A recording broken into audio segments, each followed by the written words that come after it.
podcast. Welcome to the Beyond Africa podcast, the only platform where experts share their views on African issues. The Beyond Africa podcast. Welcome to the Beyond Africa podcast, the only platform where experts share their views on African issues.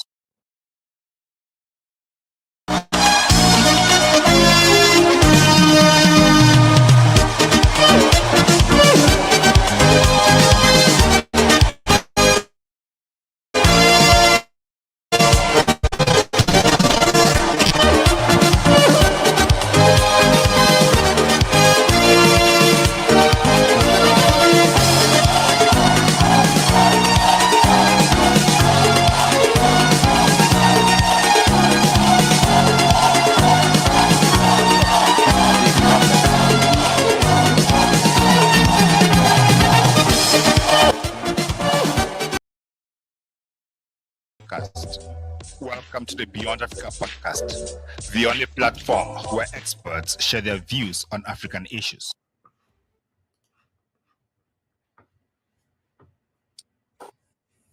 Bonsoir, bonjour, chers Camerounaises, chers Camerounais, chers Africains, chers followers.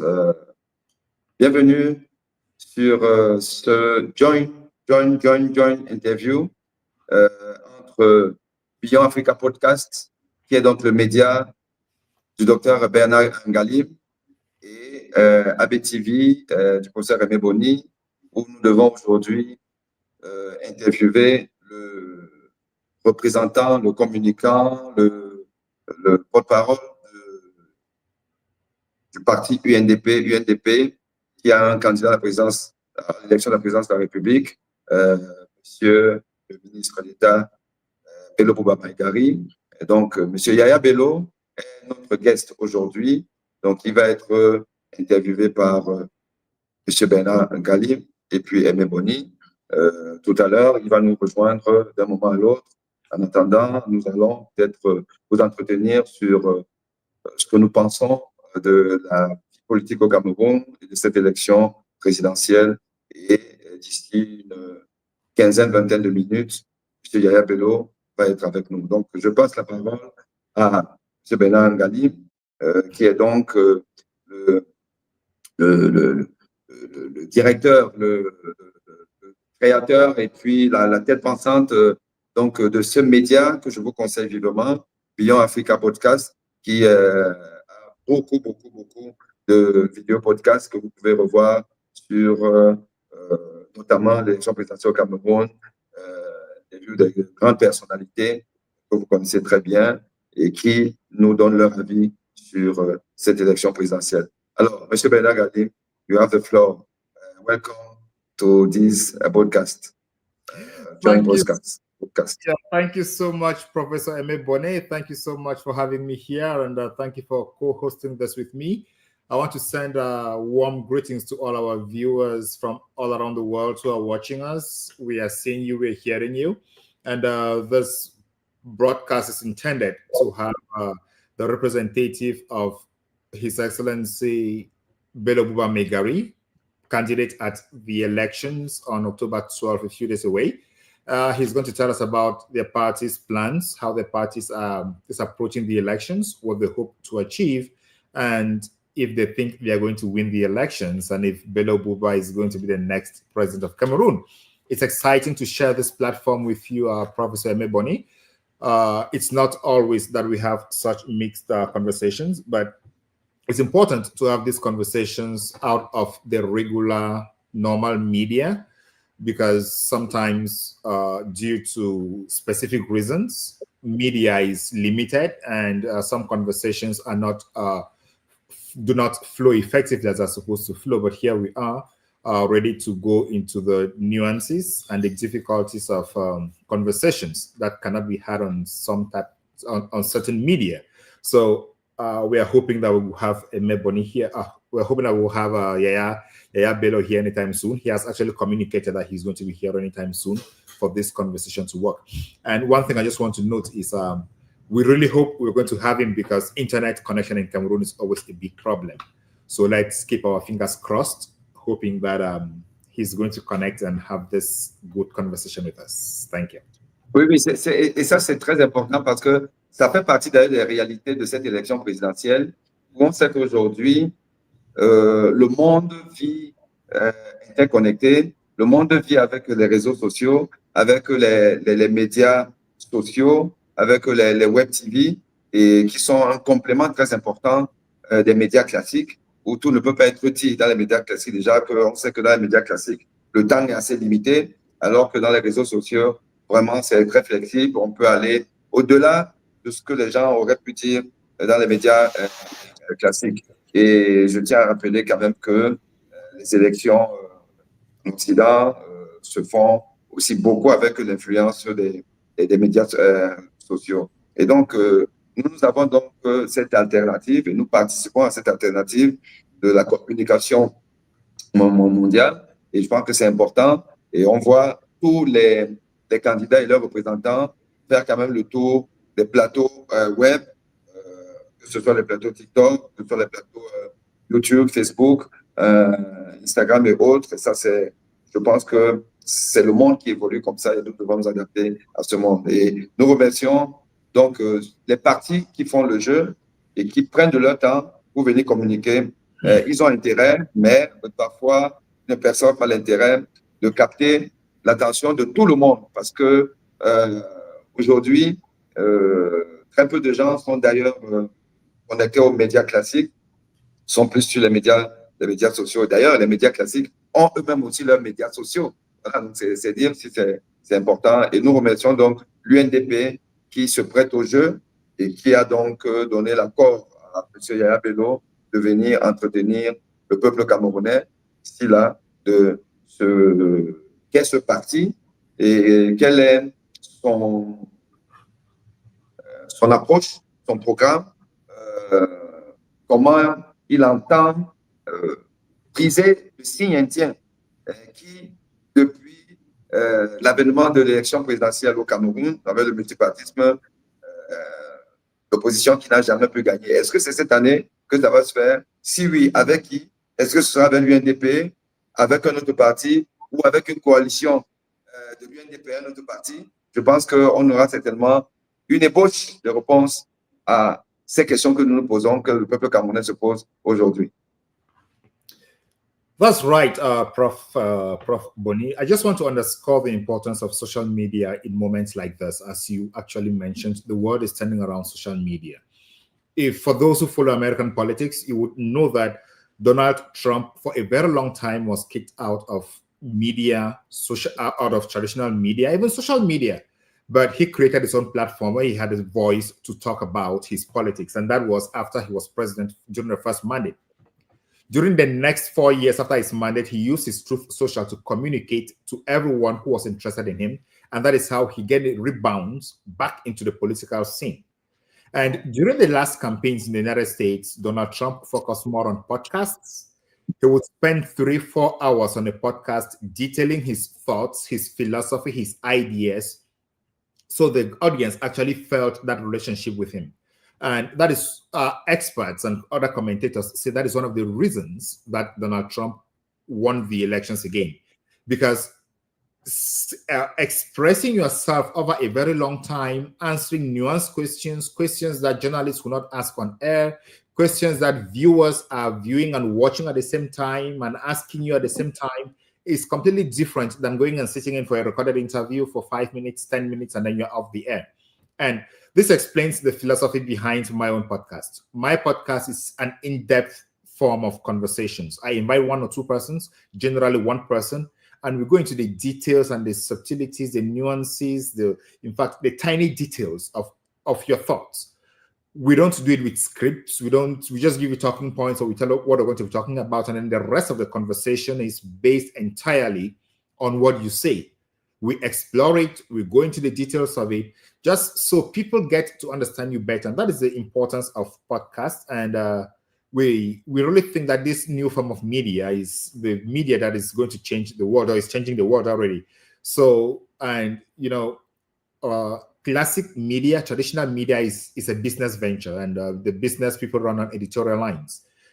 they attract their sponsors based on their editorial lines, and if they don't have those sponsors, they will not broadcast. So at the same time, it's also important to know that on podcasts, there is no editorial line. It's just, are you ready to talk? Jump on, let's talk. On some podcasts, yes, they have adverts, but generally there are many podcasts out there that help you discuss any issue you want to discuss. Podcasts are mostly run by passion, as a hobby, as love for communication, not necessarily a business inclined. So this is a time when we should pay more attention to podcasts and online communication. En effet, ça c'est très important de le mentionner. Voilà. Et en plus de ce que tu as mentionné là, il faut aussi ajouter que les médias classiques sont souvent encartés dans telle ou telle partie. Donc, ils ont parfois une communication biaisée. Voilà. Ça se voit aussi partout. Hein. Ce n'est pas le propre du Cameroun. C'est aux États-Unis, il y a des chaînes qui sont plutôt républicains, d'autres démocrates. En France, c'est pareil. Voilà. Et donc, ils ont une ligne éditoriale, comme tu l'as dit, une ligne éditoriale qui est déjà un peu définie, bien définie. Et d'ailleurs, ça fait qu'ils invitent même souvent les personnalités, les invités sont souvent triés en fonction de leur sensibilité pour venir effectivement donner l'information qui correspond à la ligne éditoriale du média. Or, dans les médias sociaux, les médias web, c'est quand même assez free. Les gens ont la liberté de dire ce qu'ils veulent et puis on prend tout le monde. On prend tout le monde. On demande souvent. Et donc, c'est bien. Alors, donc, pour parler de cette campagne électorale, alors, comment tu la vois? What do you see this election? Is it the new type of election or we already seen in Cameroon? You know, Prof, this election has something completely different. And I want to start by what I observed yesterday. The big debate organized by Mimi Mefo, Rebecca Enongchong, and Eric Chinja, and some other journalists. I was amazed at what they pulled together, bringing together candidates, opinion holders, opinion leaders, politicians, journalists, influencers to get the temperature of the elections. This says that the game is already, or not the game, but the political landscape has completely changed. In the previous years, all the conversations would happen on classical media in Cameroon. But now we had this approach where candidates actually came and spoke. Either candidates or their representatives came and spoke, defended their ideas, answered questions from the viewers, answered questions from the journalists, and they spoke successively. I watched some, I could not watch all of it, but I watched some, and I was impressed at how this was pulled together, to the extent that, as we spoke in the previous segment, the whole communications framework has changed. Social media, web TV, web media has changed the whole communication landscape, especially with these presidential elections. Now, instead of focusing on what we know or what we knew previously as time allocated on CRTV in the day, and then later on time allocated on private TV stations on CRTV, now anybody is communicating at any time. And this was shown yesterday. I want to pay serious and huge homage to Mimi Mefo and her team for putting this together. That is the first aspect of the elections that we are seeing differently. Now, also with social media, we are seeing real-time communication. There is no time for anyone to go cook information, to go manipulate information and come and share. As it happens, it is diffused and everybody is seeing it, you know. And the other thing that is very important is the use of AI, artificial intelligence, large learning models. People are using AI now to communicate, to craft their communication messages. Some have done it and they have been detected already, and some are doing it and they have not been detected. You've seen a major candidate use AI to craft his original campaign message, using the flags of a different country to represent his campaign message. We're talking about President Paul Biya. His original campaign message was done by AI and was clearly evident with all the language, with all the communications consultants out there. I think that was a huge strategic communications error, if at all communication matters or personal or public impression in this election is of any importance to him and his team. But that to me was a significant mistake that his campaign team ran into. Ok, mais oui, c'est vrai que l'intelligence artificielle s'invite dans la campagne présidentielle au Cameroun avec plus ou moins de succès. Et voilà, et comme tu l'as mentionné, on voit une élection du RDPC qui est un peu lunaire. On voit des mascottes qui défilent à la place du président lui-même. On voit des photos et on voit des photos remodelées et des photos qui ne sont pas contemporains de l'homme. Parce que bon, l'homme a 93 ans, il est affaibli, voilà, il est fatigué, ce qui est normal, mais la photo officielle de campagne, on lui donnerait 20 ans de moins, mais une photo mal faite. Voilà, donc tout ça, ça témoigne de ce que le parti au pouvoir lui-même est conscient que 93 ans, c'est un handicap sérieux. Voilà, et qu'ils essaient donc de cacher, de couvrir, de mettre de côté par le biais donc de représentations telles que justement la photo, les effigies, les statuettes, les robots, je veux dire, et l'intelligence artificielle.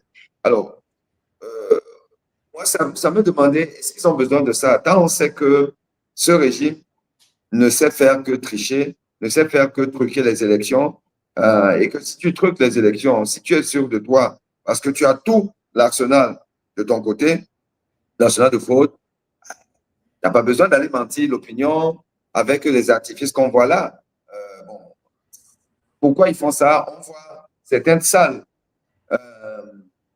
du RDPC, quand on regarde les médias classiques, on voit des salles qui sont pleines certainement par des gens qui ont eu 2 000 ou 5 000 francs plus le pain sardine pour venir juste faire carton plein, pour donner l'image que le RDPC est populaire.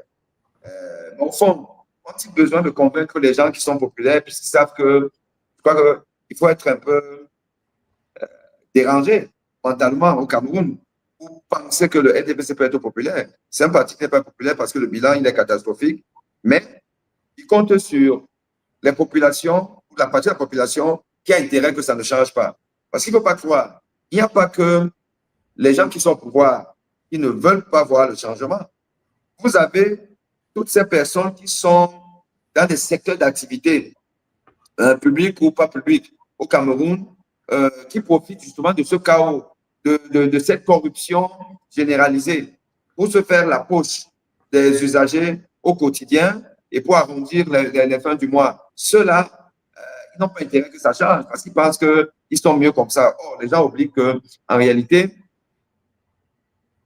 l'abaissement de la pauvreté enrichit tout le monde.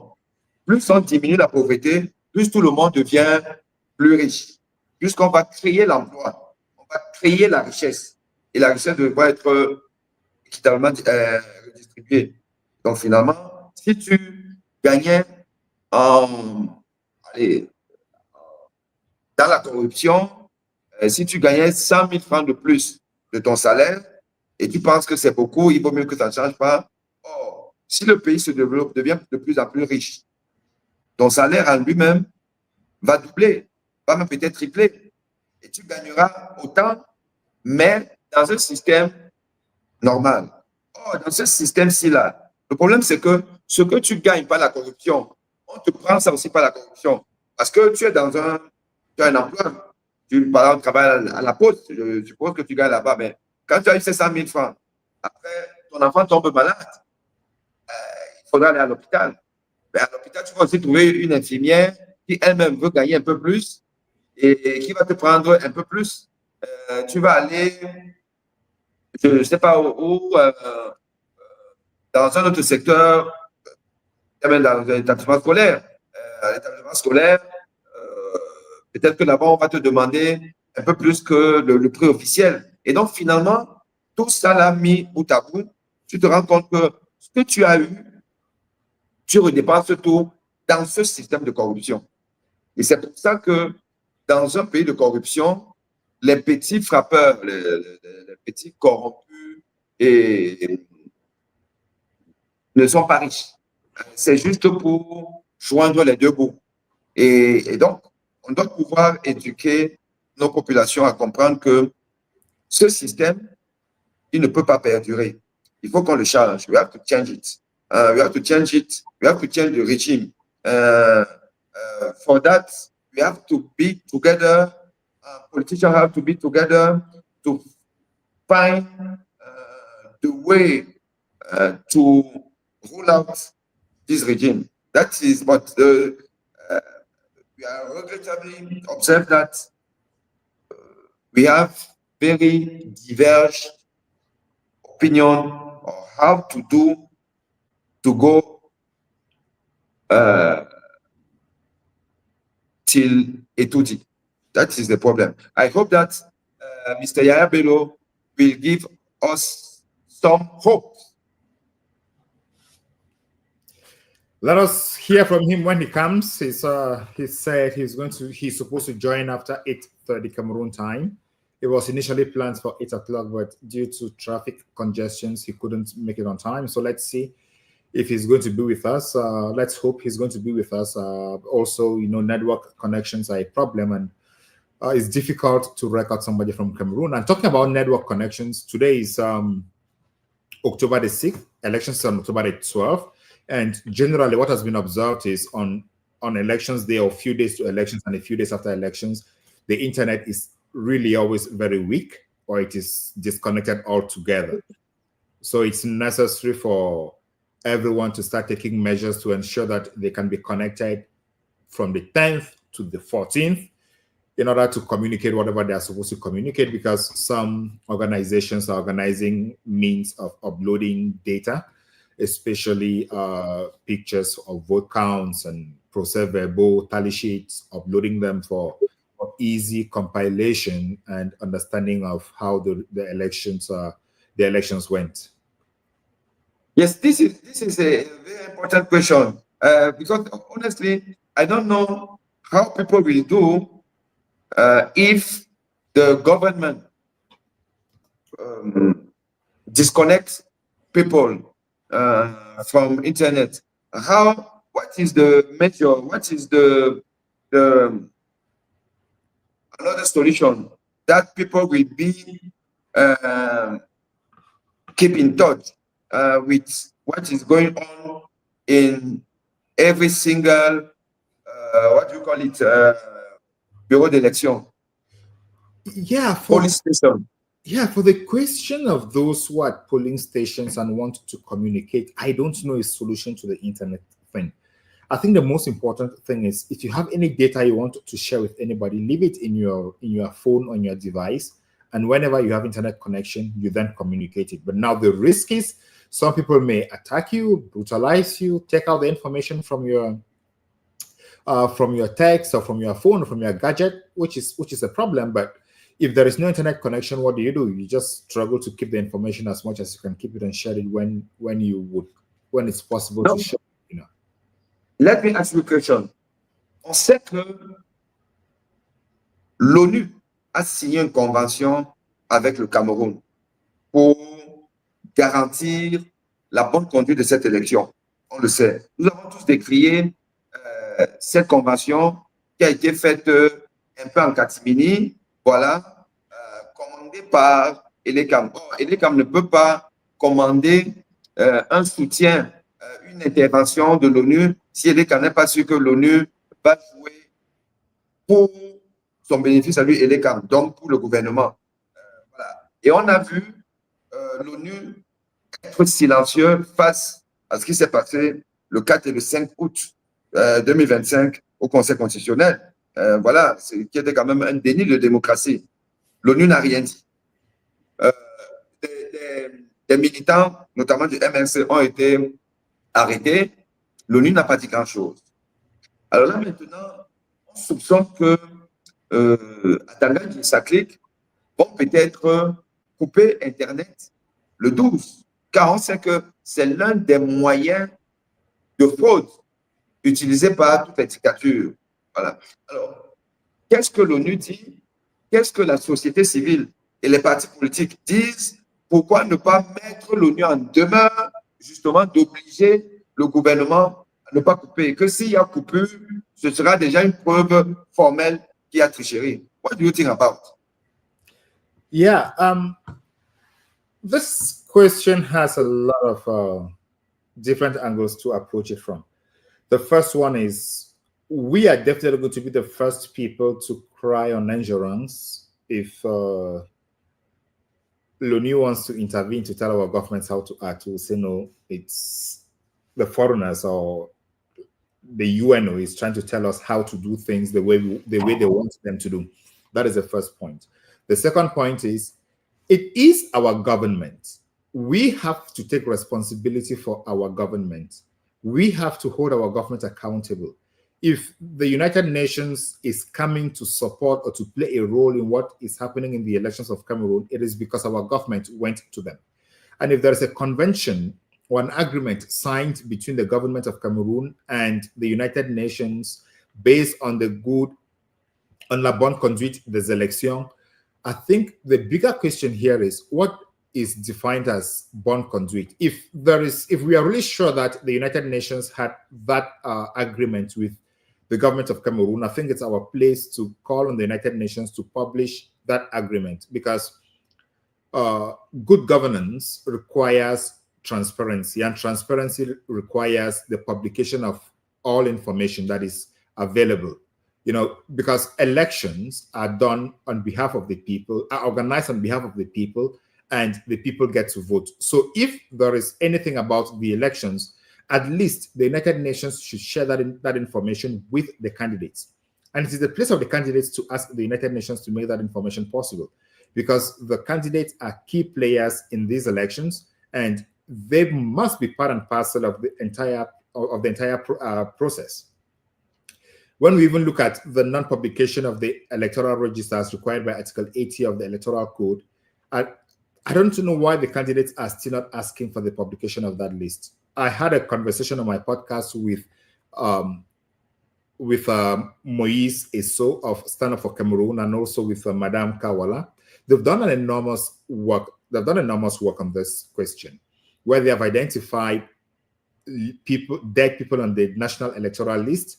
They have identified young people, youths who are less than 18 years of age on the electoral list. They have identified people who are registered more than once on the electoral list. So it's a question of approaching this the entire package in a strategic way to ensure that the government or ELECAM actually complies with the law. Because the United Nations may sign this convention, the United Nations may be working with the government of Cameroon and ELECAM, but it is still the people's place, it is still the people's elections. And the United Nations should also take notice of the fact that the people want this document to be made public. I would actually call on the members of I'll actually call on the candidates to collectively put a request to the United Nations, either at the regional office, at the Central African Sub-Region office, or at the United Nations headquarters, asking for that document, if there is one, so that everybody knows what is on the text. But also to tell the United Nations to come and tell our government what to do is where the problem is. The United Nations is not a law enforcement agency for the government of Cameroon. They mostly would work diplomatically with the government of Cameroon to see that the government of Cameroon complies with the laws of Cameroon. If they believe that the government has not respected the laws, I think it's a place of the courts to of the Cameroonian courts to enforce the laws or to interpret the laws and the actions and say that they are not in compliance with the law. But still, they are our courts. I know most people would argue that the courts will not be transparent, the courts will not be just, but still they are our courts, and the United Nations and other regional organizations have instances where we can always go to after the fact. But here, elections are elections and they are time bound, and if they don't comply within that time period, of course, by the time we are going to the United Nations or to the African Commission of Human and People's Rights for to complain about the non-respect of the law, it may already be too late, and the new government will already be in place. So it's important that all the other candidates on the list have at least one point of agreement. If they cannot agree to present one candidate, they should have at least an agreement to request the United Nations to make public that document so they see it. It's just good to know, even if there is nothing sinister about it, it's good to know what has been discussed about you and put it in front of you so you know what you are going into and who are the parties and what the parties are supposed to do. But still, the United Nations is not a referee to come and tell us what to do or to force our government to comply with its own laws. Très bien. Ben là, ce qu'on va faire, on va remettre une petite intermède de générique de Beyond African Podcast. Et pendant ce temps, tu vas peut-être essayer de recontacter encore Yaya Bello pour savoir à peu près où est-ce qu'il en est avec les embouteillages du Cameroun et peut-être même aussi la connexion. Donc, chers amis, comme on vous l'a dit, nous sommes ensemble aujourd'hui pour parler du programme de l'UNDP, de ce que l'UNDP propose et quels sont les moyens qu'ils ont mis en place, leur stratégie pour pouvoir arriver à étudier. Et donc, nous avons aujourd'hui pour inviter M. Yaya Bello qui doit nous rejoindre d'un moment à l'autre et nous allons donc essayer de voir où est-ce qu'il en est dans son processus de braver les embouteillages du Cameroun et aussi peut-être la connexion. À très vite. Podcast. Welcome to the Beyond Africa podcast, the only platform where experts share their views on African issues. The Beyond Africa podcast. Welcome to the Beyond Africa podcast, the only platform where experts share their views on African issues. The Beyond Africa podcast. Welcome to the Beyond Africa podcast, the only platform where experts share their views on African issues. The Beyond Africa podcast. Welcome to the Beyond Africa podcast, the only platform where experts share their views on African issues. The Beyond Africa podcast. Welcome to the Beyond Africa podcast, the only platform where experts share their views on African issues. Donc, nous sommes avec vous aujourd'hui, Beyond Africa podcast de M. Bernard Galim et ABTV de Aimé Boni. Nous recevons aujourd'hui M. Yaya Bello, qui est le représentant officiel, communicant de l'UNDP, le parti qui espère arriver au pouvoir à partir du 12 octobre 2025 au Cameroun, parti dont le président s'appelle Monsieur le ministre d'État, ex-ministre d'État, parce qu'il a démissionné du gouvernement de son challenger. Donc, Monsieur Bello Maïgari. Bello Maïgari, ancien premier ministre du Cameroun, homme d'État de la première heure, qui, avec son parti UNDP, a fait les beaux jours du régime de M. Paul Biya et aujourd'hui a décidé de voler de ses propres ailes pour devenir le parti qui va diriger le Cameroun. M.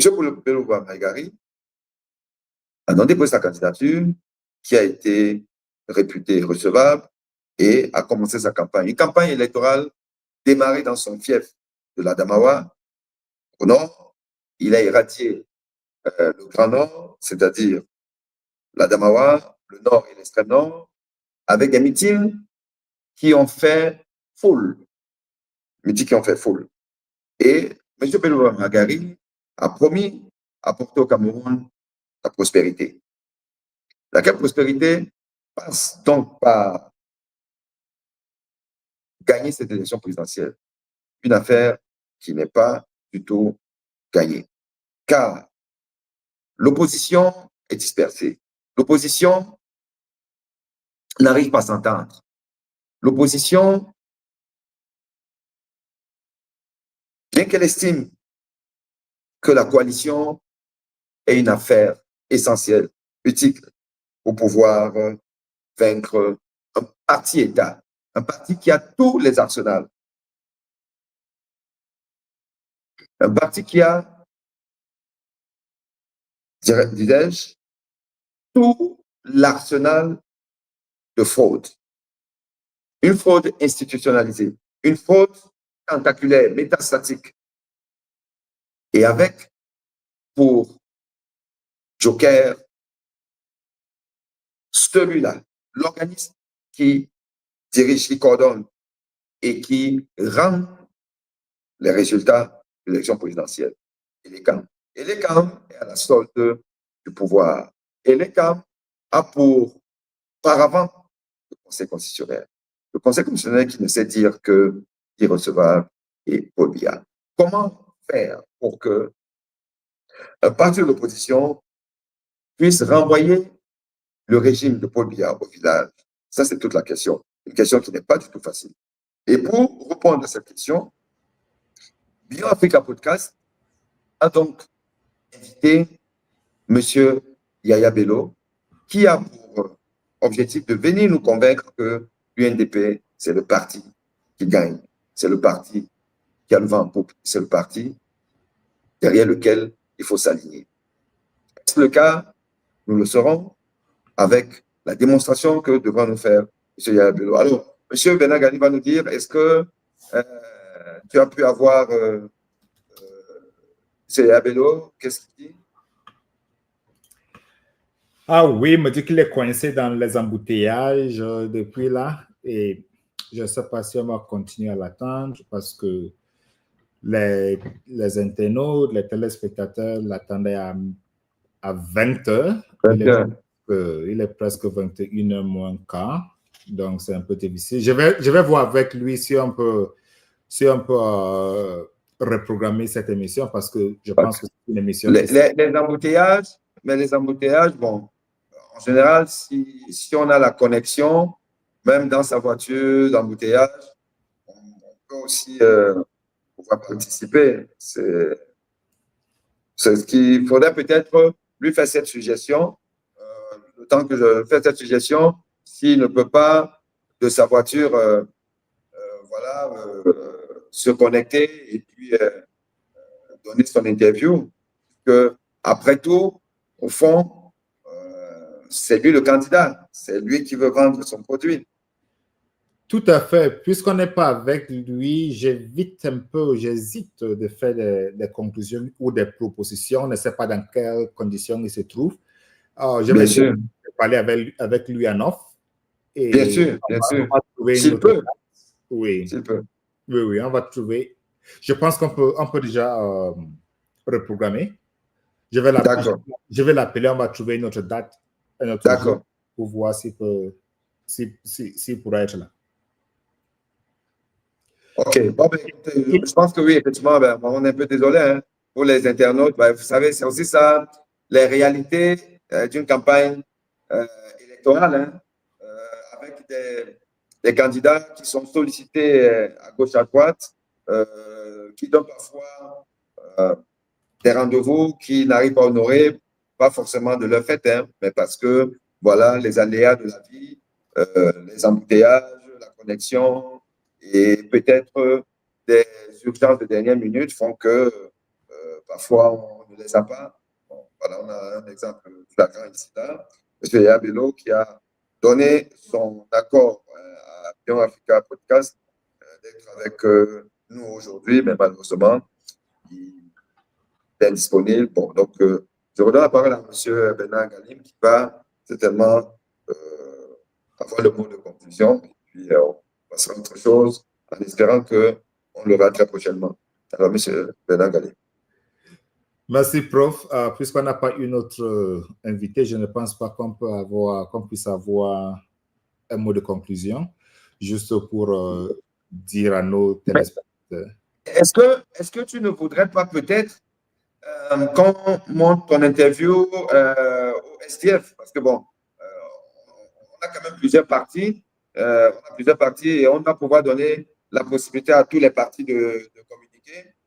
Donc, si tu peux, alors, comment faire parce qu'il faut le partage, comment tu peux m'envoyer le podcast? Je t'envoie le lien sur YouTube et là, tu fais ça comme une présentation. Non, parce que si tu m'envoies le lien, est-ce que c'est pas la vidéo elle-même qui me faut? Si c'est le lien, il faut que je la télécharge. Bon, si tu envoies, je vais devoir la télécharger avant de la poster. Donc, vas-y.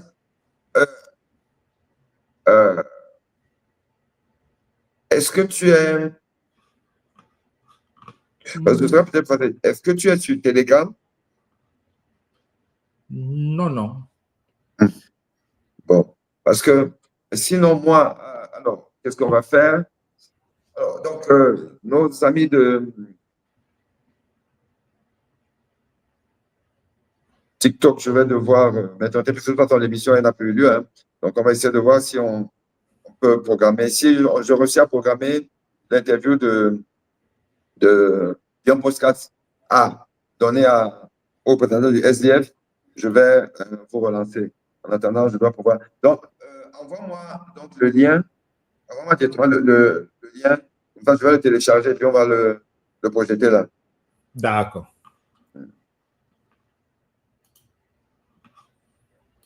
OK. Dès que tu as envoyé, tu me dis. Comme ça, je vais le.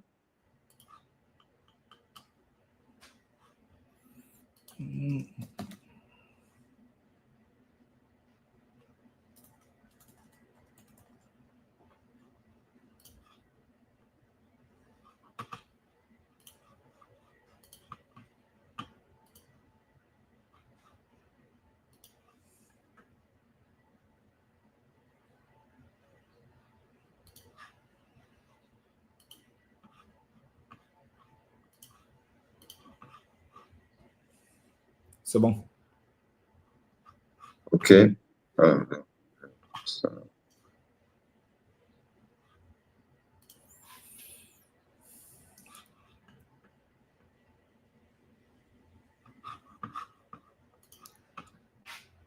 OK.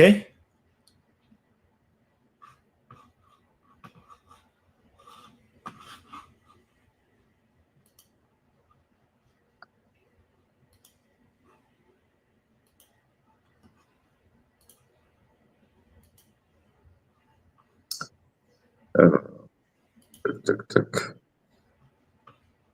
OK.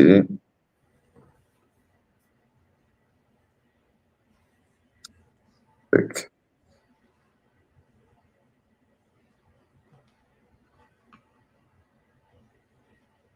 Donc, un instant.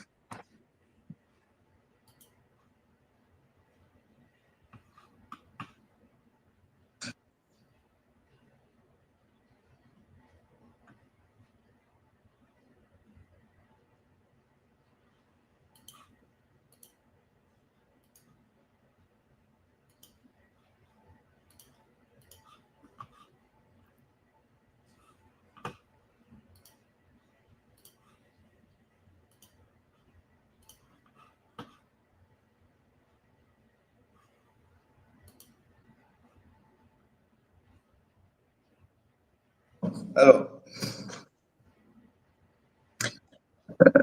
quel est ton avis, toi, sur la tendance, sur ce qui se passe? Est-ce que l'élection se passe bien? Enfin, la campagne. Est-ce que tu es optimiste sur le fait qu'on arrivera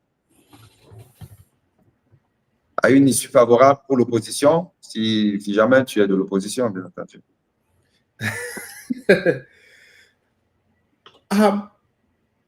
Je pense on est en train d'observer quelque chose de formidable.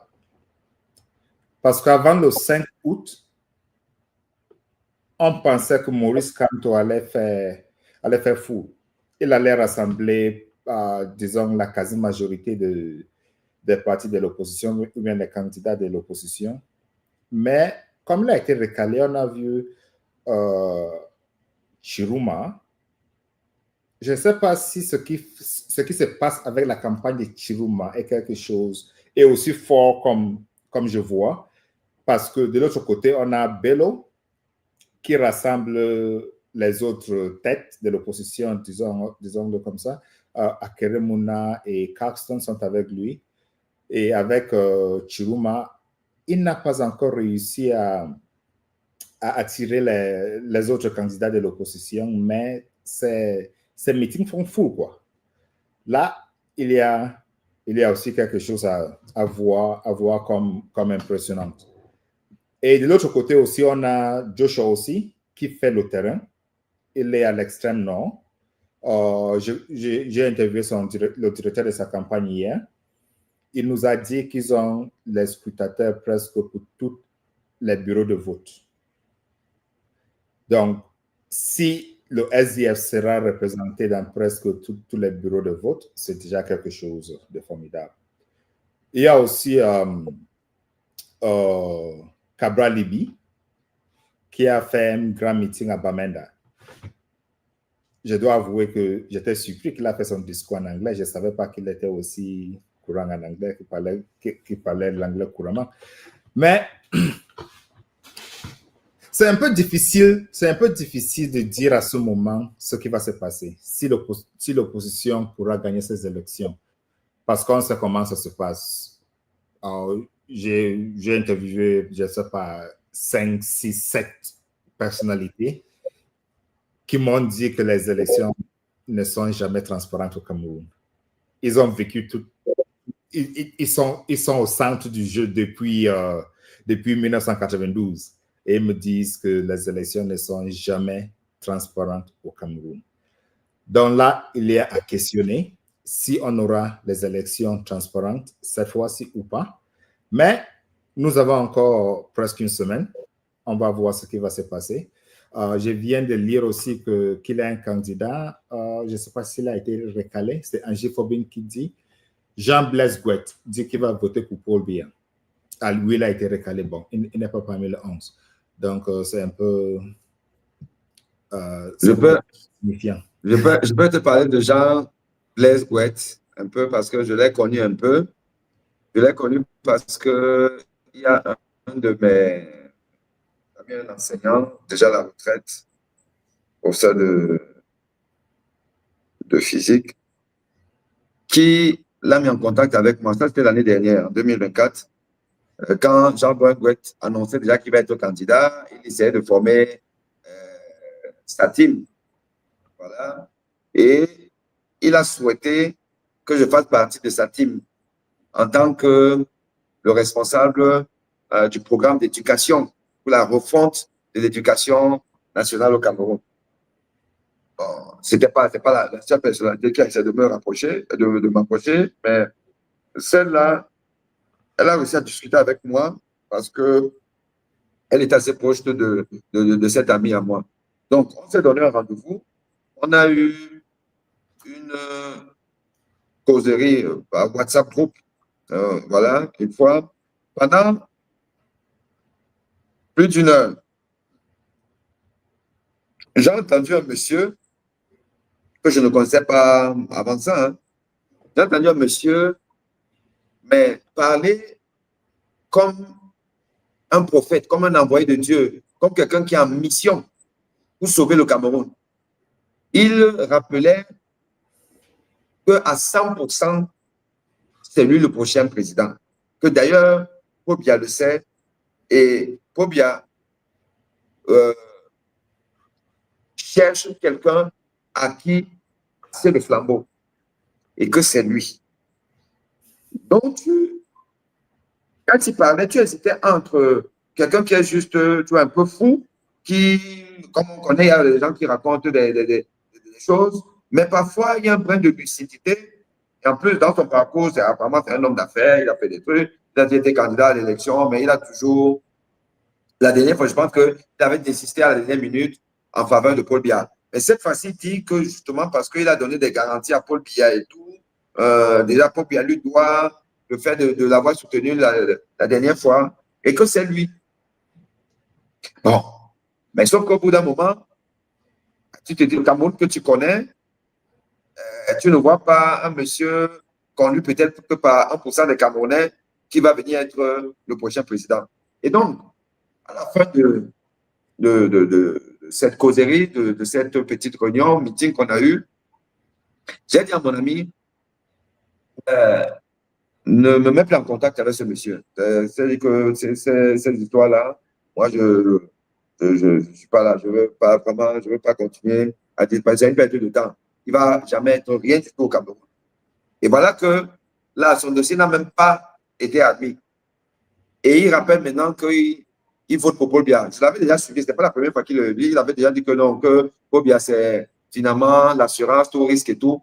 Voilà. Des personnes, on se demande qu'est-ce qu'elles viennent faire dans la vie politique du Cameroun, un pays qui a quand même beaucoup de difficultés et qu'on n'a pas besoin de farceurs. Voilà, donc passer de je suis sûr à 100%, parce qu'il faut que ça change, pour venir maintenant soutenir pas un candidat d'opposition, mais un candidat, enfin, le candidat de la continuité. Il y a, parfois, on se demande si nous sommes un peuple sérieux. Si nous sommes un peuple sérieux, voilà. Imagine toutes les personnes qui ont cru en lui, parce que bon, je voyais dans certains groupes-là, il parlait de sa campagne, il a certainement eu à drainer quelques personnes qui croyaient en lui, et des personnes qui étaient farouchement peut-être pour le changement. Maintenant, il vous dit, bah, écoutez, non, allons sur Paul Biya. Donc, c'est ça le problème de ce pays. Et moi, je me pose la question de savoir si en réalité, on a envie de changer. Est-ce que ces gens de l'opposition, ces opposants-là, sont suffisamment sérieux pour vouloir le changement? Parce que moi, je veux bien qu'on me dise, je veux bien que le pouvoir, enfin, que les opposants disent, bah oui, on a des spectateurs partout, on a... Le problème, c'est que le 12 octobre, c'est ce qu'on appelle le jour J. Quand on ne va pas voir les scrutateurs dont ils nous ont parlé, dans tous les 3000 et poussières de bureaux de vote, on n'aura que nos larmes pleurées. Entre-temps, on aura cru en eux. Entre-temps, des gens qui croient sincèrement, soit au SDF, soit au PCN, et qui ont donné leur voix en éparpillant les voix de l'opposition, n'auront que nos larmes pour pleurer. Parce qu'en 2018, c'était le cas. Hein? En 2018, ils nous promettaient qu'ils ont les scrutateurs partout. Moi, j'ai eu à donner de l'argent à Cabral Libi, qui promettait lors de son meeting de Paris, le dernier meeting, qu'il leur faut seulement les moyens, mais ils ont tout. C'est juste les moyens qu'il faut, mais ils ont même la ressource humaine pour mettre les scrutateurs partout. On lui a donné de l'argent, mais il n'y a pas eu de scrutateurs. Même à Douala, il y a des bureaux de vote, il n'y a pas de scrutateurs, soit de l'un, soit de l'autre. Et comme ils ne sont jamais solidaires, l'un ne va pas être là pour gérer le cas de l'autre. Et si tu ajoutes que parmi ces opposants, il y en a en fait qui sont des pro-RDPC. Donc si dans un bureau de vote, il y a des opposants, mais qui sont plutôt des proposants, et ils ne vont pas défendre, ils vont pas être pour la surveillance réelle du vote. Et on va donc voir. Donc en 2018 déjà, où ils nous promettaient ça, ils n'avaient pas de scrutateurs. Alors c'est en 2025 qu'ils en auront. Moi, honnêtement, je ne crois pas à ça. Je crois plus à certains actes qui parlent réellement. Parce que quand tu dis que j'ai un scrutateur partout, how can I verify it? I can't verify. You just tell me. I just have to trust you. But when you deny to form a coalition, this is a fact. So, I'm very skeptic, honestly. It's politics, it's human life, and it's community. So we need to be skeptical about everything, but we need to also try to be obviously intentional about what we are doing. It's good to hold the candidates accountable, to show to us what they are doing, what they have done, so that people can trust in them.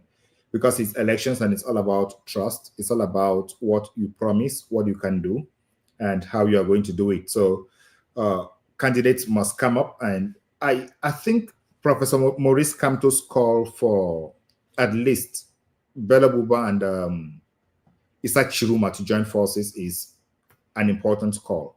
Even if the rest do not join forces, if these two leading candidates put their forces together, that could actually shift the dynamics on the ground as others would follow them, because they are heavyweights. They carry the momentum right now. And if they put their forces together, I think the rest would join them.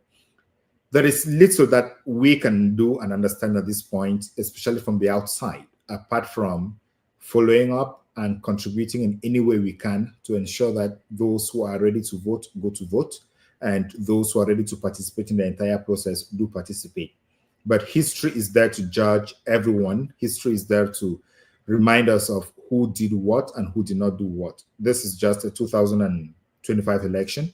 And if the candidates are not serious again, and if they promise us heaven and earth, but they do not implement that during the elections, there is a future, and people are definitely going to take note of the failures of the opposition at this time, because there is that anxiety, there is that will, there is that decision by the population to support the candidates, especially if there is one candidate that stands out, not because a single candidate is a magic wand to beat the CPDM candidate, but because people just want to have a sense of unity, a sense of unified vision. Generally, polls are showing that there is only one thing Cameroonians are looking up to, and that is just a change of the regime. So anything that contributes towards that is an advantage. I've heard the argument that a coalition candidate is not going to beat the regime. When you look at the numbers, it is very true, but uniting forces together kind of changes the dynamics amongst the voters even, and those who are already disappointed may actually join the race to compete. Prof Eme, I lost you. No, I'm just uploading the podcast. I'm uploading. Yes. So continue your speech. I'm uploading. We will release it within maybe 2 minutes. Okay. All right. Yeah. So it's just important that the candidates, even if all the candidates now decide that they have just one candidate and they're going to present one candidate, the ballot papers are still going to be at the polling stations. But that still does not say that it's a foregone conclusion. It does not mean that the candidates cannot come together. Cameroonians want to see that one voice. What Cameroonians have missed all along has been that one voice. Even if all the remaining 9 opposition candidates or the remaining 10 opposition candidates do not come together, if the majority can pull themselves and follow one party, one candidate, that would be a very good beginning. Like the Union for Change, l'Union pour le Changement, they have a clause in the agreement that the president is going to be there for 3 years and then organize a transition. I think that's a reasonable thing to do, even though it is, of course, we are in human society where everything cannot be a given, cannot be guaranteed. We are in a human society, but the 3-year transition period makes sense and it's reasonable. So why don't we give it a try to see if the candidate is actually going to win the elections and then hand over. But the biggest problem here is the president of Cameroon has enormous constitutional powers. So even if the candidate wins with those and is already present within those 3 years and refuses to hand over, it's going to be difficult to force him to hand over because of the constitution.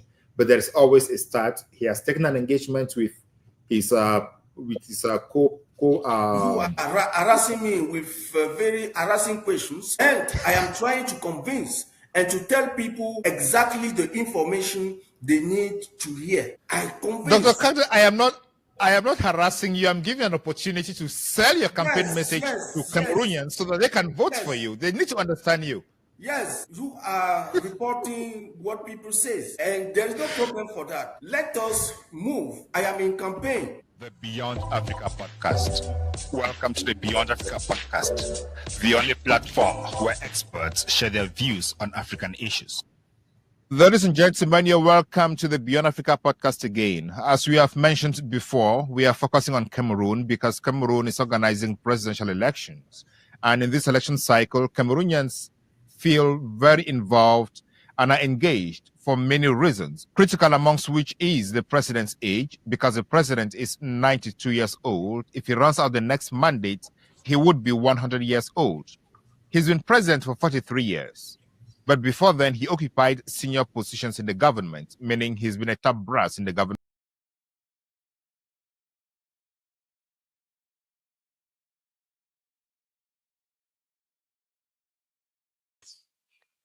This signifies that one school of thought has led Cameroon for at least 50 years.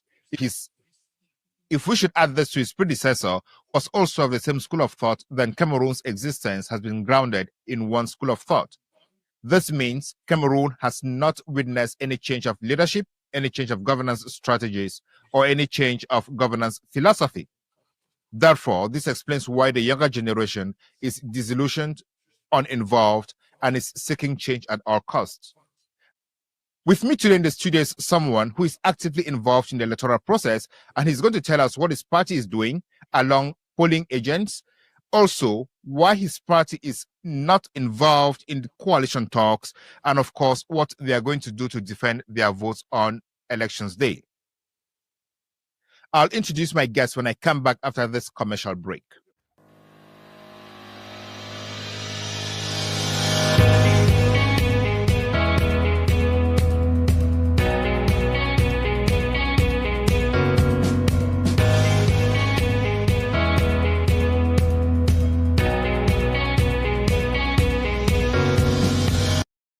Know what happened campaign team, and you can see how SDF is now everywhere in the country. So this is the first work we are doing, and the second one is the candidate work. The candidate is touring the country again for the first time, since 2023. Joshua Ossi is the only person, the only candidate who has toured the country. And he has started again. And today, as we are talking, he is in Mora. Mora is in the far north, Mayo Sava division. And from Mora, he will go to the Jamare and end the day at Marwa. Thank you so much. Before we get into the details of this conversation, I want us to talk about the controversy that was out yesterday. One of the senators of the Social Democratic Front was seen in a campaign rally where Tanganji was campaigning for Paul Biya. Paul Biya was not present, but his picture was there. And we all know that is the CPDM campaign strategy this year. Why would an SDF top brass campaign for Paul Biya? It is the first national vice president of SDF. We don't know what happened as we are talking. We are now in the campaign and in an electoral period. All we can do, according to provisions, the provisions of section 15 and 16 of our constitution, the constitution of SDF, all we can do is to take conservative measures while waiting for the next neck to to hold. So by then, everything will be clarified and then we will know what happened. But for us and for the campaign team, it is clear that we distance ourselves from everything that happened yesterday. We distance ourselves for all the utterances expressed by Atangandi towards our comrade and also towards SDF. We do not recognize ourselves on that, and we did not send somebody to represent SDF there. We were in Babenda where SDF have mayor, and our mayor was not represented. All our officials there were not represented because this is the campaign period, and we suppose that all our officials need to be in the field campaigning for our candidates. So we'll see what happened. We don't know what happened exactly. You know, for things to be equitable, we need to hear from our senator also. We did not hear from him. So he will explain himself and we'll see what to do during the next National Executive Committee meeting.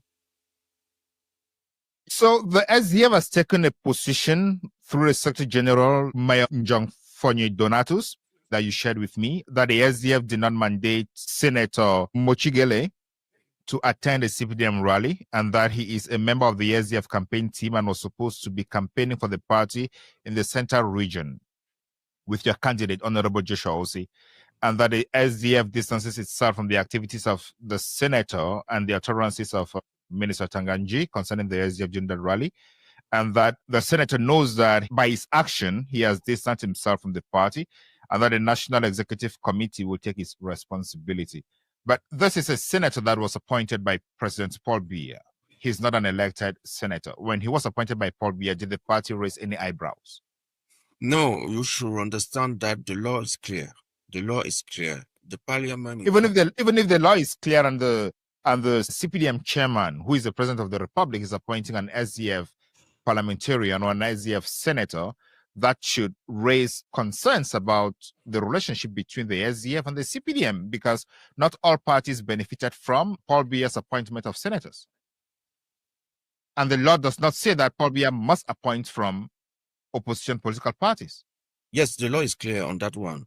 He must appoint from other political parties because the parliament cannot. But not from the main opposition parties, because he did not appoint from other opposition parties. Yes. He can choose any other party. But I am saying that the law is clear.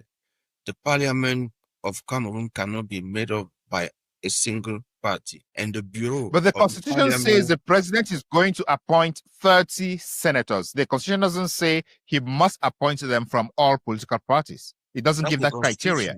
That's the constitution, but you have the internal regulation of the Senate and of the National Assembly, and it is clear. The internal regulation is also a law. So it is clear inside that it should represent the diversity of the country. Yeah, that is why there are elections. The elections are to ensure that there is diversity. But the appointment clause does not say that the president must appoint from opposition political parties. And we know how partisan Paul Biya's appointments are.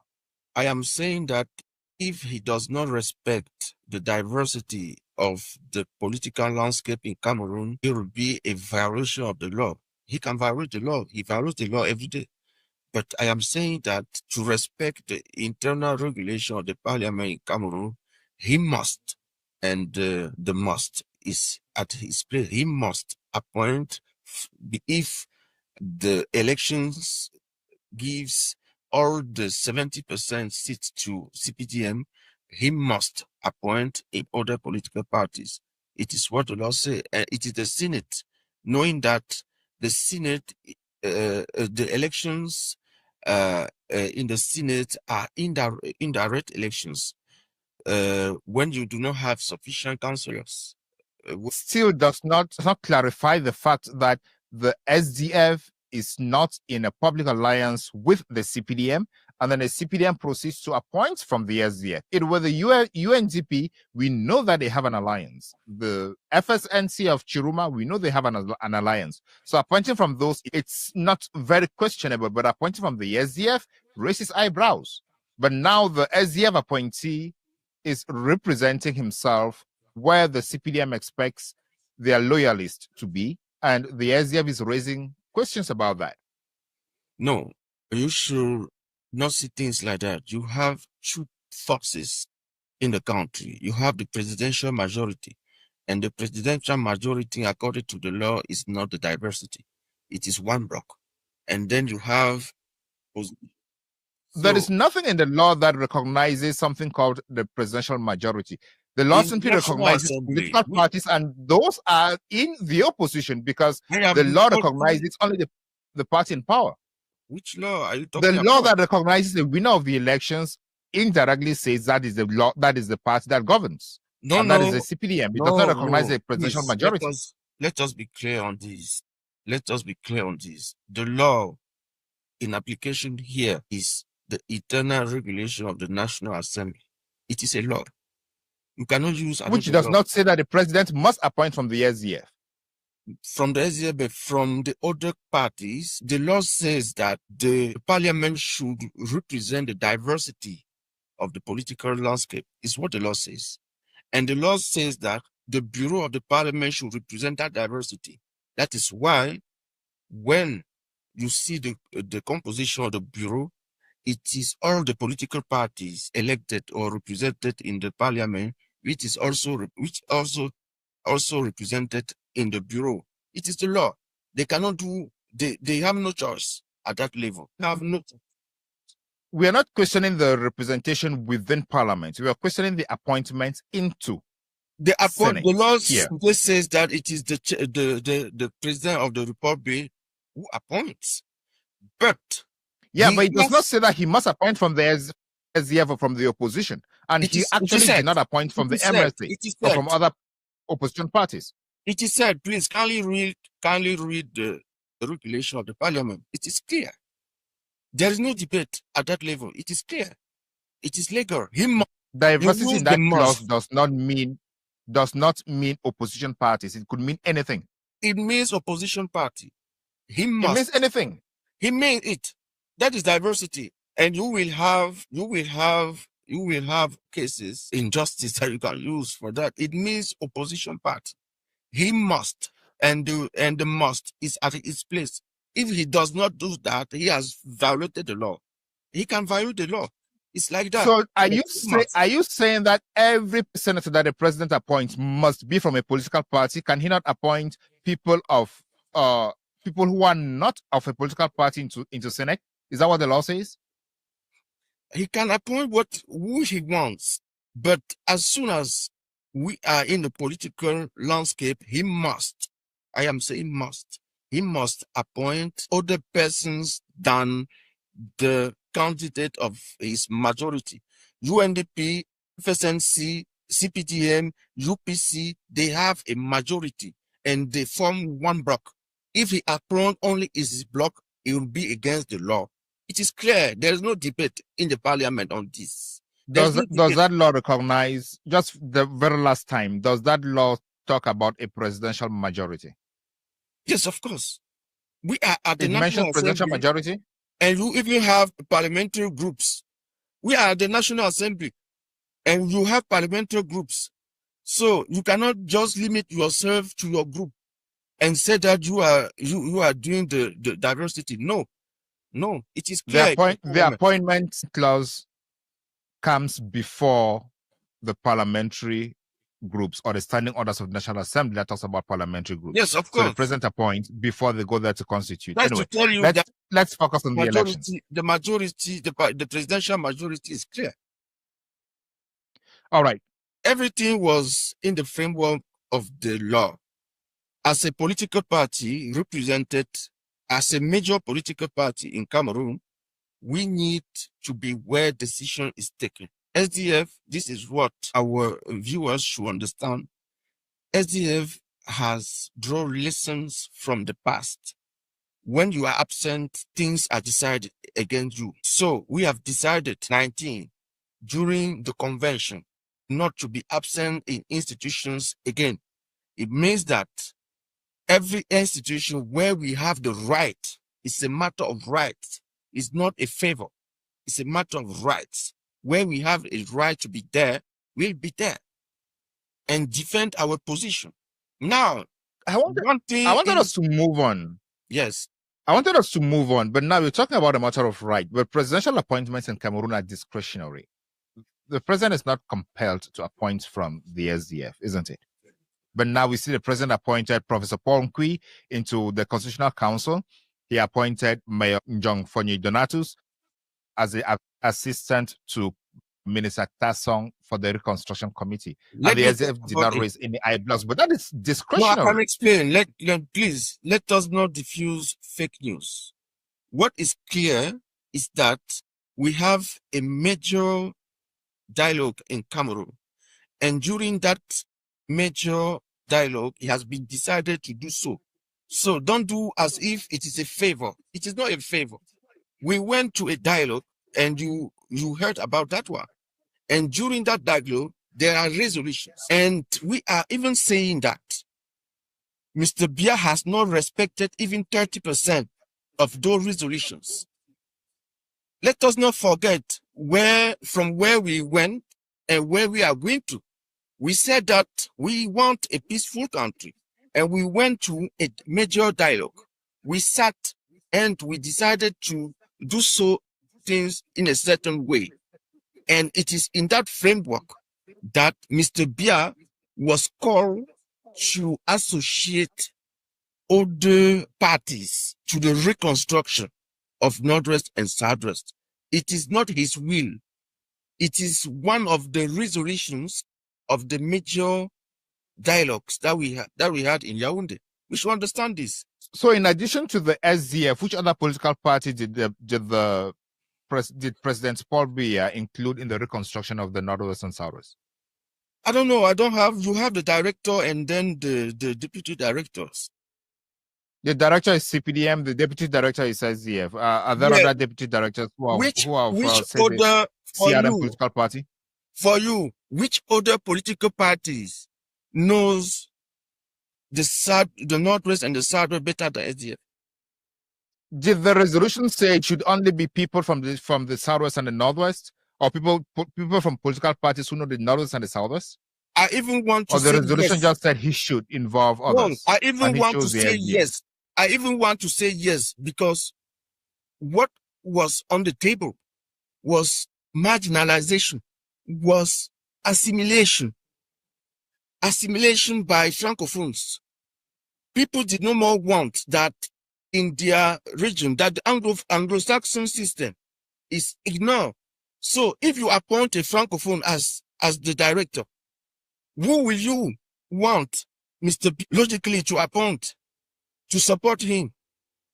Normally, but there are Anglophones in the CDU of Madame Damjoya. He could appoint from that party, but he chose to appoint from Madame Damjoya knows what is going on Northwest and Southwest. She has militants from the Northwest and Southwest in her party. It is reconstruction of Northwest and Southwest, and the party who has power in Northwest and Southwest is SDF. It's clear. So the SDF has power in the North and Southwest, but the majority of councils are occupied by the CPDM. Is that what you're telling me?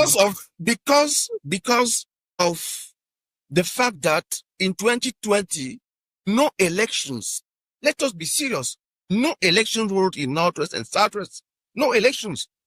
When you take a council like Kumbo, where the mayor has 80 votes, can you say that he has been elected by 80 persons in a council, a big council like Kumbo? So let us be serious. Yes. Let's move gears and talk about this. Now, we are talking about elections and the credibility of elections that you have just highlighted. And your chairman is on the field. He was in Yagwa yesterday, he's in Mora today, and definitely he's ending in Marwa tomorrow or some other day. Do you believe that the SDF is going to win the elections?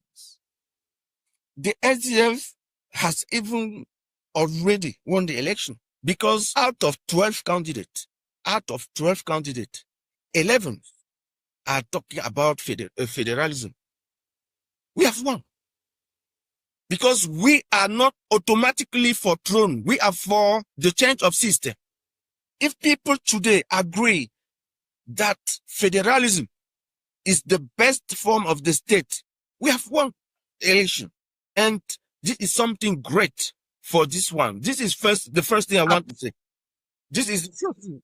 Are the other candidates accepting that federalism is the best form of government because they are trying to strike a middle ground between the current decentralization and the movement to break the southern Cameroons out of Cameroon, or because they are agreeing with the philosophy of the SDF? Even if it's for populism, because they have been asked, when we say that we are forming a front of federalists, they say we are federalists also. I've seen that to all the other but is it to find a middle ground with the Southern Cameroons movement, the Ambazonians, or is it because they have accepted the philosophy of the SDF? I am not at their place. What I am saying is that I have taken cognizance of the fact that everybody is today, except Paul Biya, everybody, even in CPDM, there are people who are for federalism. And this is something great in Cameroon today. And we can say that we did not fight for nothing. This is the first thing. Are you saying that the SDF, as I say in French, n'avait pas les moyens de sa politique, because the SDF had been advocating for federalism for a very long time, but no other political party brought this idea onto the Ambazonian movement came up? Is the Ambazonian movement les moyens de la politique of the SDF? We did not wait for Ambazonian movement to take that position. No, I'm talking about the others who have bought into the federalist idea. But this is normal in an environment, a political environment, when you define ideas. Sometimes people do not see evidences until something happens for them to realize that SDF was right. And 30 years, please, 25 or 30 years of fight to impose a model, a system, is not too much. If you go to South Africa, how many years, decades, and I even want to say how many centuries to fight racism? It takes time. For 20 years, for 30 years in Cameroon to obtain a result is something great. It means that we have succeeded. As a political party, we did great, and people should accept it. Today, everybody says, I am federalist, I am federalist. This is a victory. It means that no matter who wins election, Cameroon in next years after Biya will be federalist, and we have succeeded. This is the first thing. Winning with ideas, with ideology. Everybody aligns on SDF agenda today. And if you see the political programs, what they call UPC, which is Dr. Kagbe, I want us to close on this on a very simple question before you talk about the political programs. Are you saying that the SDF idea, the SDF philosophy of federalism has been bought by other political parties because the Ambazonian movement gave a push for the other political parties to agree that a federal state is the middle ground between separating the country and maintaining the state of Cameroon? It is part of the reasons. If you see the political landscape in Cameroon today, it is violent. And you have tribalism everywhere. You have hatred speech everywhere. So people understood that we need to find something else. People ask me, why is it that we do not have a road? We do not have electricity. We don't have water. When you explain that, it's because the decision to build a small road in a village comes from Yaoundé. They said, no, this is not affordable. And they understand that you should give power to the people. Just see another candidate. SDF has always said power to the people. Today, another candidate has copied that slogan and is saying people to power, something like that. Another candidate also doing this, raising his hand on his ballot paper. You have seen that this is SDF and this is philosophy. If everybody is fighting to copy SDF, it means that we did a very good job. People are doing in such a way that if you didn't want us to talk about the political program, see what people have written in the program.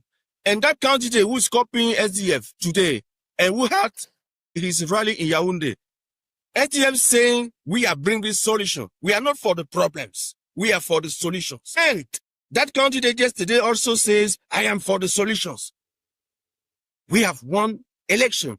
We are saying, let us talk about solutions.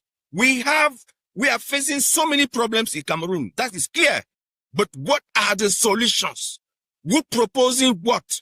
And people are not saying what they propose. The Faculty of Economics, University of Yaoundé too, they analyze all the political offers in Cameroon, and SDF comes first. This is something great. I am happy to note that the SDF's political program has been rated as the best by the Faculty of Economics of the University of Yaoundé too. But like we said, the SDF and its la moyenne de sa politique. That is a question. How will the SDF get implementing that policy? I think the moyenne de la politique here is how will they get to implementing that policy? How is the SDF planning to win the elections? The polling agents are necessary. If I want to use your moyenne de la politique, I will say we do the politique of our moyen. We try to use the small we have. We have never been in power like those who have been in power for 30 years, for 53 years, for 25 years, and etc. They have gathered a lot of billions. We know, and they can buy opinion. We know, but we have never been in power, and we do with what we have. And I can explain how we have decided to win this election using our... Tell me how you have decided to win these elections. We have always failed election in Cameroon because of abstention. So we did all our best for the party to be represented everywhere in Cameroon. In the 360 councils in Cameroon, we put our words. The words are the basic structure of the parties. We have today 37,000 words in 14 villages in Cameroon. This is important. And we are using this network to do the door-to-door campaign. We just ask to people, and they don't need money for that, to knock the doors of their neighbors. And they have a target per day. If you knock 10 doors per day in your quarter, in your village, you will help win this election. Just multiply 37,000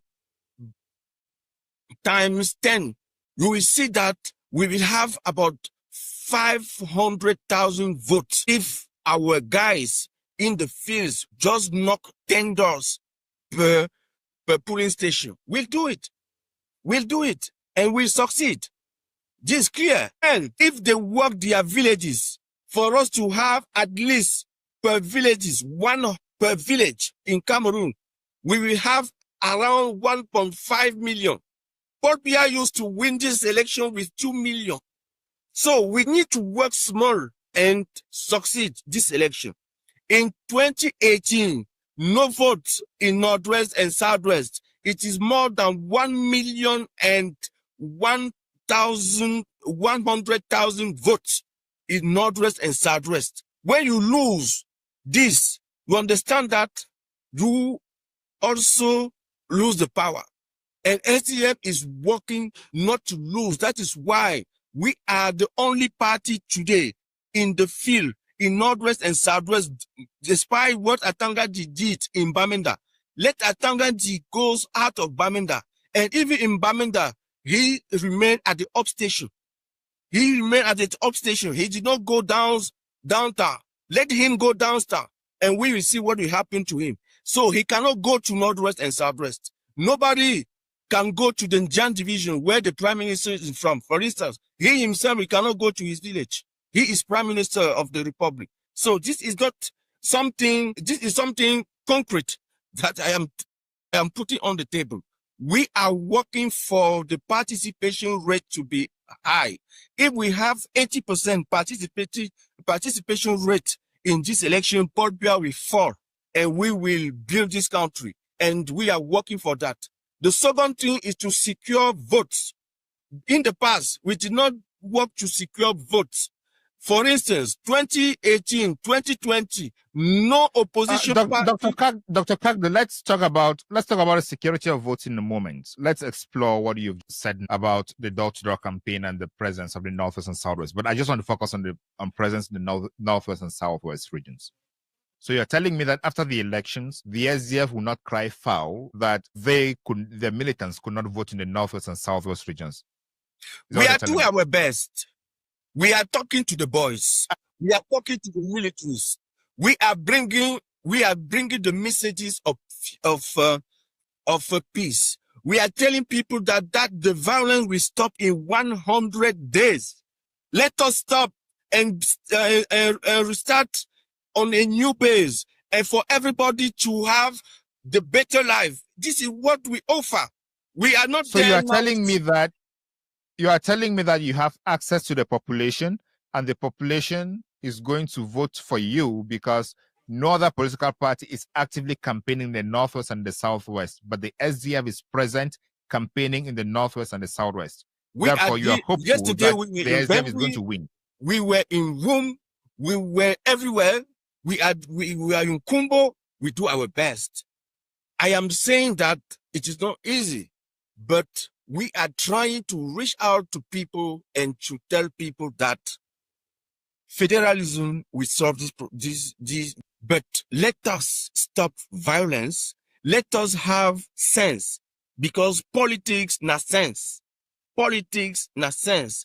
You cannot block SDF today to push your people in the hands of CPDM. It is not acceptable. So if elections are to hold in Northwest and Southwest, let people vote for SDF. This is our message. And so what are you telling me? Are you telling me that the SDF is on the field today, effectively campaigning in the Northwest and Southwest regions, but you are doubtful if the elections are going to hold in the Northwest and Southwest regions? We'll talk about the Northwest and Southwest because people want to understand what happened in Northwest and Southwest and what will happen in Northwest and Southwest. We will do our best. This is the engagement that I am taking, is that we do our best for elections to hold in Northwest and Southwest, because it is the only way to put an end to the crisis and do in such a way that the political problem is solved. We'll do our best. So what is that best? What is that best that you are going to do to ensure that elections hold in the Northwest and Southwest? What is that best? Is to sensitize. We agree everywhere, talking, sending messages. I am saying that we are sending messages of peace, even to boys. We are sending messages. Let them understand that we will do our best for this crisis to stop. There is nobody in Northwest and Southwest today wanting the chaos to come. There's nobody. People want... Absolutely. I'm still want to understand what you are going to do to make the elections happen. You say you are going to sensitizing the population to come out and vote because voting is the best means of ending the war. But then I'm trying to see how, from the security aspect of it, people are conscious that if they come out to vote, they could be targeted, maybe by the Amber Boys, maybe by the military at the end of the day. So how do you guarantee that security? Because that is the bone of contention here, the security of those who are going to vote. How would the SDF ensure that people come out and vote and they live their lives safely? Let us be clear, we cannot talk security issue on the air. We cannot do that. These are kind of topics. Give us highlights on what the SDF can do to ensure that people feel free to participate. You are not talking to me, you are talking to the citizens who are going to be voting. So guarantee them that they are going to be safe before, during, and after the vote. I have clearly said that we have open dialogues with all the parties. With all the parties in the field. We have open dialogue. The dialogue is a security guarantee. Is that what you're saying? And I am saying that things are moving well. Things are due to dialogue. Well. Yes, due to the dialogue that you have opened on the field. We are answering to people's questions. But how is the answering to people's questions going to guarantee their security before, during, and after the vote if they go out to vote? Up to now, you have not heard about violence against people who went out. Up to now, I am saying that. But we keep on hearing about the lockdowns. Yes, but up to now, we did not hear that there is violence against people who came to our rally. I have even highlighted a mummy. A mummy went on foot from Bengui to Bamenda to attend SDF rally. That mummy is in security. And this is something. Are you sure that the mummy is going to be safe till after the 12th and living her life normally, and she's not going to be attacked? Nothing will happen to that mummy. Nothing. Because we talk with people. Let us stop at this level and understand that we are working. We are working. We are assuring all the parties that after 12th of October, the problem of Northwest and Southwest will be solved in two ways. 100 days. This is 3 months. We put an end to violences. It is, for instance, giving liberty, freedom to those who are today in prison and who have nothing to do in prison today for their opinion. We have to put an end to that. We have to talk with all the leaders and find a solution. People are saying dialogue, the major national dialogue was not sufficient because the resolutions were not binding. And today, let's go for a national conference where the resolutions are bound. This is what we should do. And we say Are you saying that the SDF is ready to invite and talk with Ambazonians and their leaders to resolve this conflict? We are clearly saying that you only talk to your opponent. What the CPA is doing, and it is not working, is that they talk to their friends. Like the SDF? They spoke to their friends of the SDF and appointed an SDF militant as one of that is a fake news of the reconstruction. One is a fake news. That one is a fake news, and that fake news is wide. It's my elder brother Mayon Jong, not a militant of the Social Democratic Front. And was one of the resolutions of the major national dialogue, and I said it. Where the CPDM was talking to his friends. Yeah, you see that people who are for the Republic went to that major dialogue, and we told them to invite also people who are against the Republic. And it is what we'll do. Yes, we invite them and we'll talk. We'll talk and we'll find a solution. After the talk, we'll find a solution. And the solution we are putting on the table is federalism. Yes, we are putting federalism on the table. And saying that, ladies and gentlemen, if you are joining us now, you are watching the Beyond Africa podcast with me, your host Ngalim Bernard, and my guest, Dr. Louis-Marie Kagde. We're discussing the Social Democratic Front's campaign in the current presidential election cycle in Cameroon. And Dr. Kagde is telling us why the Social Democratic Front is the best option for Cameroon and how they are going to attain their objectives by winning the elections. Dr. Kagde, let us come back to talk about the coalition. Most Cameroonians and most political parties are talking about coalescing around one candidate of the opposition to beat the candidate of the CPDM. But your chairman, Honorable Joshua Osei, seems to be very firm that he is not interested in a coalition. Can you tell Cameroonians why? Two things. The first one is that no other party in Cameroon today work for coalition than the SDF, no other political party. And you do not do it during elections. You do it before elections because you need to prepare. Myself, at my small level, I have facilitated 9 workshops with political parties to obtain the coalition. because the idea was that we need to go to the election with one vision, a single vision, not many visions. And we draw the conclusion that people are not ready for coalition. That is why for this election, we said there's no time to waste in Yaoundé talking in around the table with people who will betray you before the elections. And you are seeing what SDF said. Today, everybody is saying that it's SDF who was right. Joshua Osi who was right. People who went to Fumba, people who went to Yaoundé, people who said they are the group of Douala, people who said now they are UPC, people who, this is what we discovered. And we said, let us concentrate with what will make us win elections. If we remain in Yaoundé between leaders and decide to go to coalitions, and we have no way to secure elections, it's useless.